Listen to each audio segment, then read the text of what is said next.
Mike Huckabee recently gave a speech in front of a group of Republicans, and he was making the argument that women can't control their libido, so they need the government to come in and give them birth control so they can have as much sex as they want. Now, of course, I'm paraphrasing what he said, but a lot of people were really upset with Mike Huckabee's speech.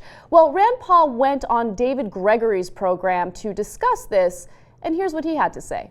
We have a lot of debates in Washington that get dumbed down and are used for political purposes. This whole sort of war on women thing, I'm scratching my head because if there was a war on women, I think they won. You know, the women in my family are incredibly successful. I have a niece at Cornell Vet School, and 85% of the young people there are women. In law school, 60% are women. In med school, 55%. My younger sister's an OBGYN with 6 kids and doing great. You know, I don't see so much that women are downtrodden. I see women rising up and doing great things. And in fact, I worry about our young men sometimes because I think the women really are out competing the men in our world.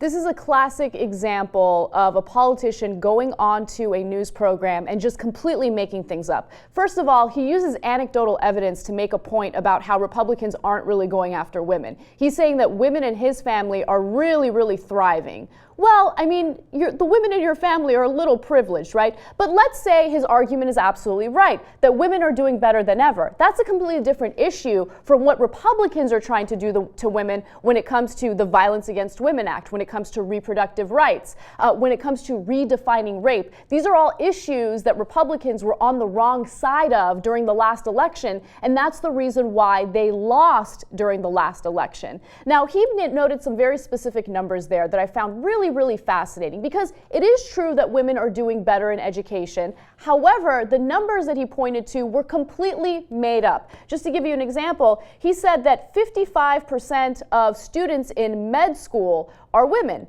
The real number is actually 46.7%, so there's a little bit of a difference there. But the more egregious point that he made was that 60% of law school students are women. The reality is it's only 46.7%, right? So again, I mean, he just made those numbers up, and I thought it would be important to hold him accountable. But let's focus on the larger picture, the argument that he's making about how women have already won this so-called war on women, and that, you know, we should all just stop paying attention to it, even though Republicans are the ones that keep bringing it up. Well, Rand Paul was at a luncheon for the Chamber of Commerce in Lexington, Kentucky, and he made the following proposal in front of a group of people. He said, maybe we have to say enough's enough. You shouldn't be having kids after a certain amount. Now, he's referring to single mothers who got pregnant out of wedlock. He says, I don't know how you do all that, because it's tough to tell women with 4 kids that she's got a 5th kid that we're not going to give any more money to. But we have to figure out how to get that message through, because that is part of the answer.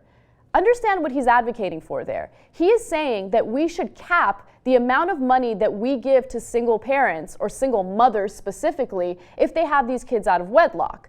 Now, what I find really interesting about this is the same Rand Paul that wants to do away with accessibility to birth control. He's the same Rand Paul that is in favor of violating women's reproductive rights. So you don't have much of an option. If you get pregnant, you have to have the kid under Rand Paul's perfect world.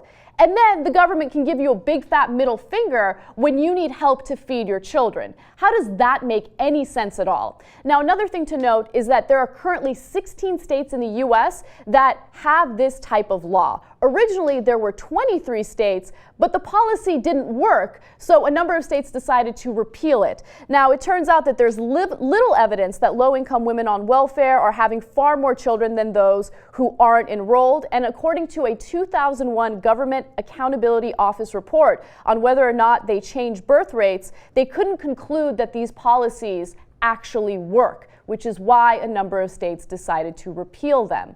Look, if you want to make an argument that Republicans aren't against women, then stop trying to pass policy that goes against women.